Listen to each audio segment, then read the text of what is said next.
Jackson County Sheriff's Detective Eric Henderson says this case is far from cold and that somebody out there knows something. Meanwhile, Stephanie Warner's sister Sharon just wants her beloved sister to come home. This is my sister Stephanie Warner. She has been missing since July 4th, 2013. She was last seen at the Ashland, Oregon 4th of July parade. A plea for help from Sharon Lambert, the sister of a woman who seems to have vanished. 44-year-old Stephanie Ann Warner from the small Applegate community of Rouge is now missing for more than a year.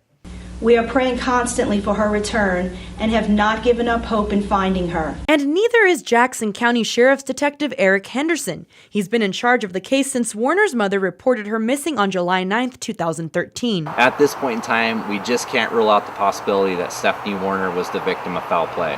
Warner was last seen walking in the 4th of July parade with the group she volunteered with, the Jackson County Fuel Committee. Friends who walked with her want answers. She had a heart of gold, and the fact that she's missing or that somebody would do something to her is just,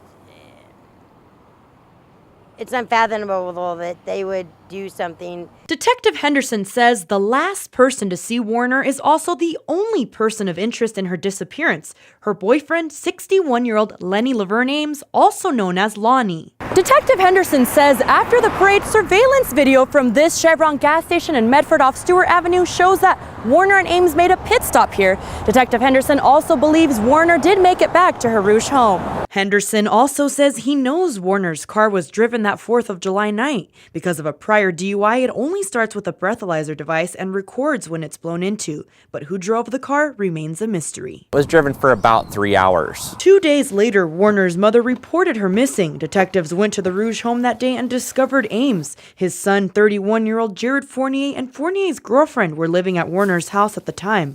Stephanie would never have left on her own or without telling her family and friends where she was going. Back in August, a search warrant was issued for a property on Waters Gulch Road in the Applegate. It's BLM land where Ames was allegedly living illegally. Detective Henderson says that's where they found evidence tying Ames to Warner's disappearance, but it wasn't enough to call him a suspect. Lenny Ames continues to be a person of interest in this case because we can't rule him out as being a part or being involved in Stephanie's disappearance at this time. And as of right now, he's in Bellevue, Florida, with his son, Jared Fournier. Ames is still wanted in Jackson County for offensive littering and criminal trespassing. Fournier has a warrant out for violating probation, but Henderson says he hasn't been able to find either of them in months. At times, looking for a missing person can be pretty disappointing, pretty exhausting. I tried calling Lenny Ames for his side of the story, but no answer. An answer Sharon Lambert says on the 1-year mark of her sister's disappearance, she wants more than anything. We love her and miss her and want her back.